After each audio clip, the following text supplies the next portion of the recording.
Assalamualaikum warahmatullahi wabarakatuh. Selamat pagi anak-anakku kelas 8. Kita akan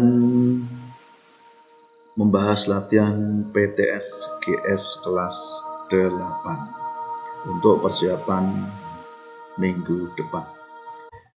Oke, soal yang pertama.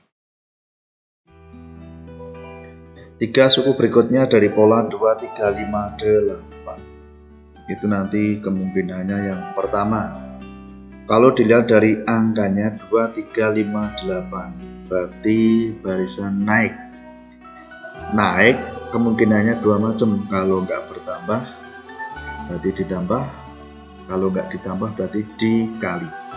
Oke, sekarang kita coba yang ditambah dulu.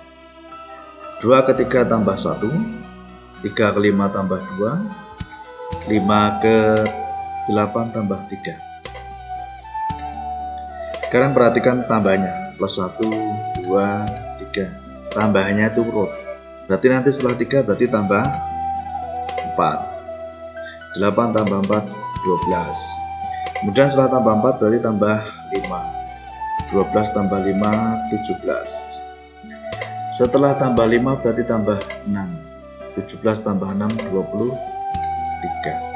Sekarang dicek di jawaban, 12, 17, 23 ada di jawaban atau tidak.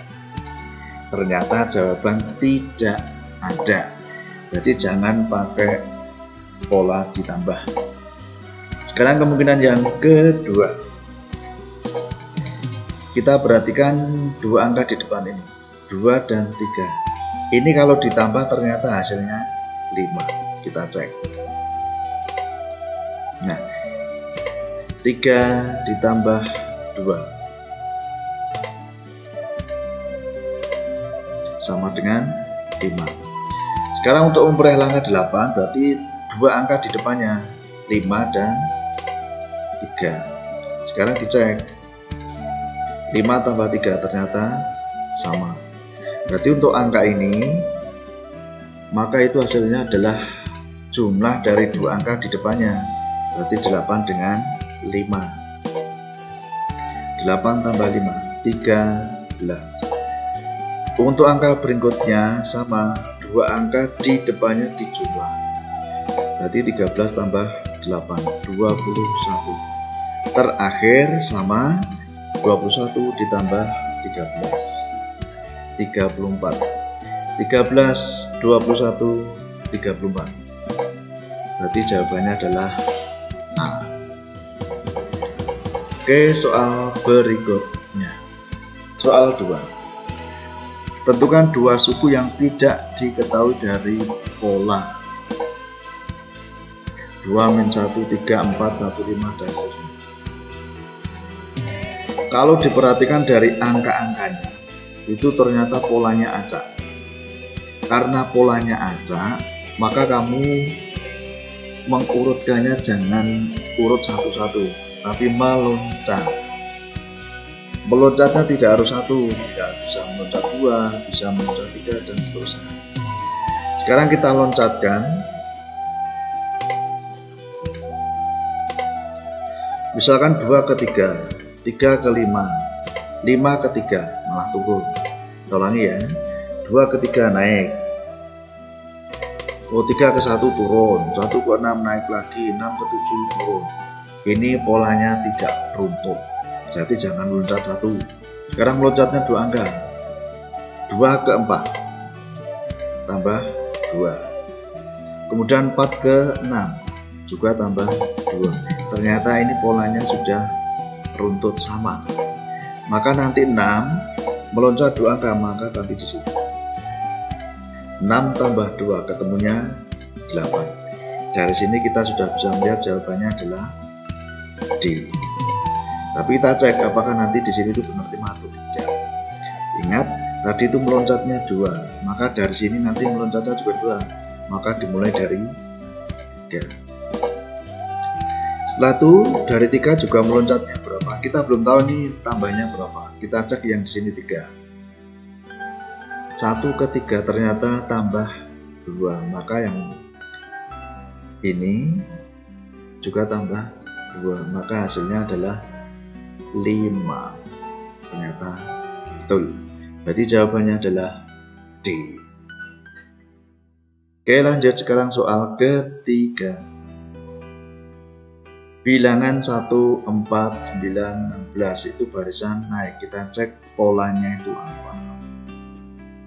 Kalau tambahan, ini tambahnya 3, ini tambahnya 5, ini tambahnya 7. Ternyata urutannya tidak pas. Sekarang kita cek dengan bilangan yang lain. 1 itu ternyata diperoleh dari 1 pangkat 2 atau 1 kali 1. Kemudian 4 itu diperoleh dari 2 pangkat 2. 9 3 pangkat 2. 16 4 pangkat 2. Ternyata ini adalah bilangan kuadrat. Bilangan kuadrat itu sama artinya dengan pola persegi. Berarti jawabannya adalah B. Sekarang soal keempat. Batang korek api disusun seperti ini. Pola ke-1, kedua, pola ketiga. Yang diminta nanti batang korek api pada susunan ke-10 atau pola ke-10 nanti berapa. Oke, kita cek satu-satu. Pola ke-1 itu korek apinya ada 1, 2, 3, 4, 5, 6. Pola kedua berarti ini tinggal tambahkan yang ini 1, 2, 3, 9. Pola ketiga, pola kedua tambah 3 lagi 1, 2, 3, 12. Ternyata tambahnya itu 3 terus. Sekarang kita cek pola ke-10. Ingat, kita mulai dari pola ke-12. Pola ketiga. 3 sampai ke-10. Ini pola ketiga, ini pola ke-10. Berarti masih kurang berapa lagi? Ternyata kalau dicek atau dicarinya dengan 10 kurangi 3 berarti 7. Masih kurang 7. Nah, di antara di sini tuh ada 7 angka lagi, 7 pola lagi. Maka pola ke-10 sama dengan U10, urutan ke-10. 12 itu dari sini, 12 ditambah 7. 7 dari kurangnya 7 tadi. Kemudian 3 itu dari selisihnya. 12 ditambah 7 kali 3, 21. 12 tambah 30, 12 tambah 21, 33. Jadi jawabannya A. Soal kelima. Masih sama seperti 4. Rumus yang tepat untuk bilangan jumlah lingkaran dari gambar di atas. Sekarang kita lihat yang pola ke-1. Pola ke-1 itu bulatannya ada 3. Kalau dilihat dicermati, ternyata itu bentuknya adalah persegi panjang. Kita menggunakan tuas. Kita hitung yang naiknya di sini. Pola ke-1 itu naiknya berapa? Ternyata hanya 1. Ke atas 1, ke samping 3. Maka pola ke-1 bisa ditulis 1 kali 3 menggunakan luas tadi. Sekarang pola kedua, naik 2, ke samping 4. Maka pola kedua bisa ditulis 2 kali 4. Demikian juga untuk pola yang ketiga, naiknya 3, ke samping 5. Berarti bisa ditulis 3 kali 5. Sekarang perhatikan angka yang di depan ini. Pola ke-1 sesuai 1. Kalau kedua yang depan juga 2. Pola yang ketiga juga 3. Maka nanti untuk pola ke N, maka yang di depan adalah sama. Atau dibantu ini dulu. 3 diubah menjadi 1 tambah 2, 4, 2 tambah 2, 5, 3 tambah 2. Disesuaikan ini. Kalau 3, 3, 3. Ke 2, 2, 2. Ke 1, 1, 1. Berarti pola ke N juga samakan dengan ini. Berarti memuat N. Ini 3 berarti. Oke, lanjut soal yang ke-6.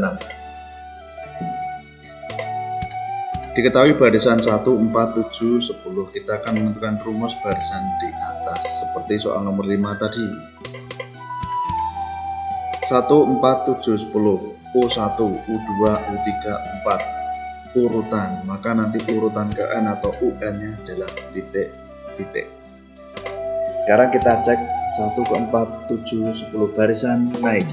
Kalau nggak bertambah atau ditambah berarti dikali. Kita cek 1 ke 4 tambah 3, 4 ke 3 juga tambah 4 ke 7 tambah 3, 7 ke 10 ternyata juga tambah 3. Jadi selisihnya adalah 3, selisih atau bedanya 3. Ingat, ada selisih 3, maka rumus UN-nya pasti memuat angka 3N. Kalau nanti selisihnya 4 berarti juga 4N. Kalau selisihnya 5 berarti 5N. Maka UN itu memuat 3N. Nah, sekarang di sini nanti ditambah atau dikurangi, kita cek, kita masukkan salah satu dari U1, 2, 3, dan 4. Kita ambil yang paling gampang U1. Kita cek menggunakan UN ini. U1 sama dengan berarti 3 kali 1, N-nya ganti 1. 3 kali 1 adalah 3. U1 sama dengan 3. Padahal di soal U1-nya adalah 1. Nah, 3 agar bisa menjadi 1 itu ditambah atau dikurangi.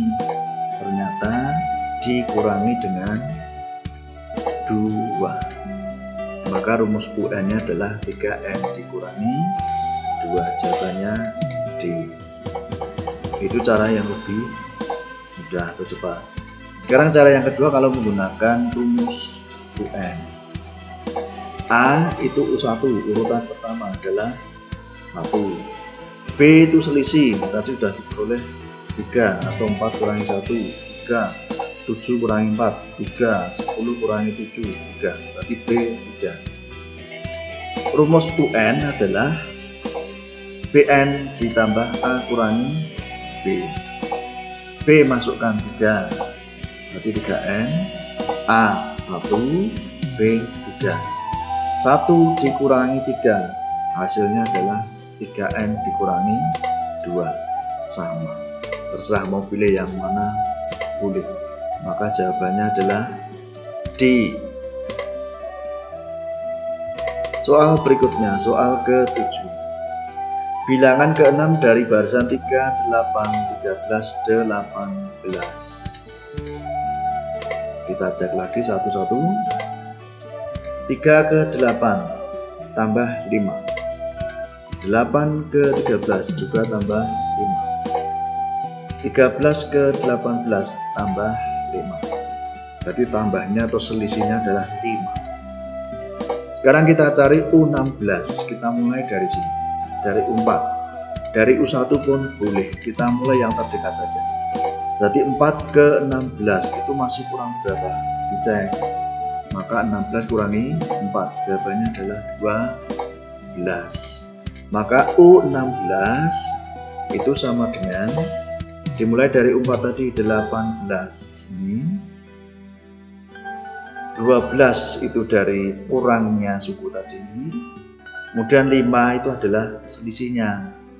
Berarti 18 ditambah 12 kali 5. 12 kali 5 adalah 60. 18 ditambah 60. 78. Berarti jawabannya adalah D. Soal ke-8. Barisan berikut manakah yang merupakan barisan aritmatika? Ingat, barisan aritmatika itu barisan dengan selisih beda tetap.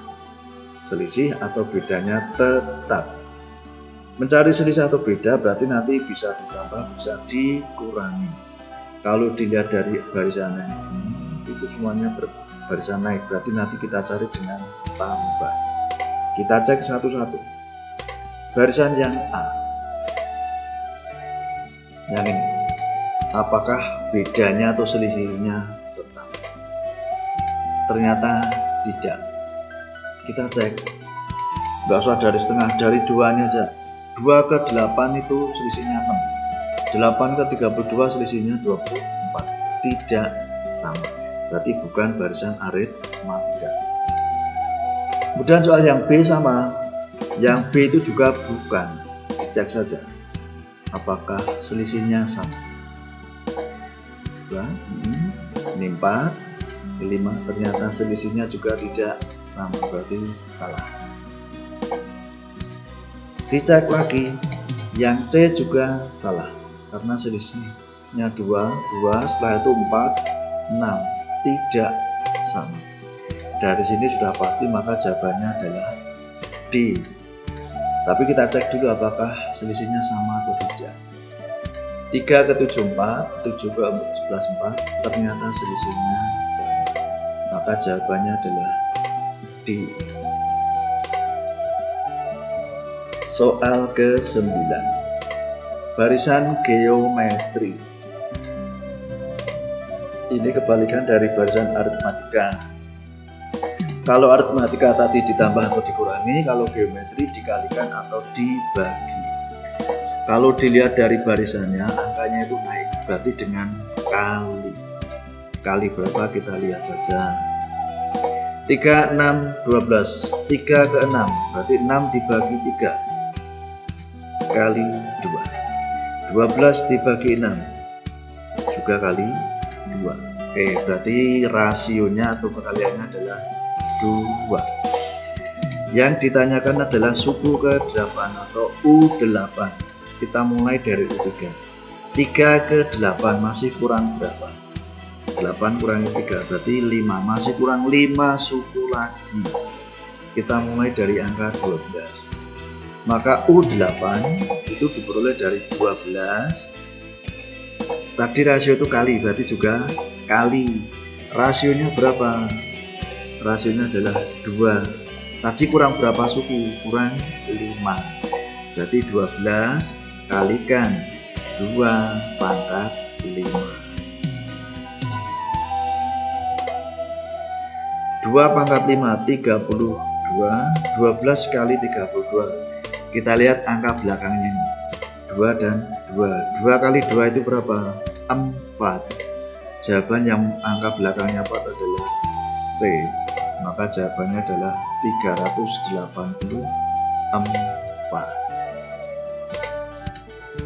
Oke, lanjut soal ke-10. Sekarang koordinat kartesius. Koordinat titik min 5,3 yang ditanyakan adalah jarak titik A dari sumbu Y. Ingat, jarak dari sumbu Y. A min 5,3, min 5 itu X, 3 itu Y. Jarak dari sumbu Y berarti nilai X. Kalau nanti jarak dari sumbu X berarti nilai Y. Maka kita peroleh jarak dari sumbu X ke sumbu Y sama dengan X. X-nya kita masukkan negatif 5. Ingat, jarak itu tidak boleh negatif. Semuanya mesti positif. Jarak, panjang, tinggi, lebar, tidak ada yang bernilai negatif. Maka jawabannya adalah 5. Ingat, namanya jarak tidak boleh negatif, berarti C atau D itu jelas salah. Oke, soal ke-11. Koordinat titik berikut berjarak 7 satuan dari sumbu X, berarti mencari Z. Kalau 4 satuan dari sumbu Y berarti X. Maka yang angka di depan nanti memuat angka 4, yang di belakang masih memuat angka 7. Dari sini pun kita sudah pasti lihat A, B, dan C itu jelas salah. Maka jawabannya adalah D. Sekarang kita cek saja. 7 satuan dari sumbu X, Y. Maka Y sama dengan 7 atau min 7. 7 satuan dari sumbu Y berarti X. Maka X-nya adalah 4 atau min 4. Maka koordinat titiknya ada 4 macam. 4,7 positif semua, atau 4,7, min 4,7, atau min 4, min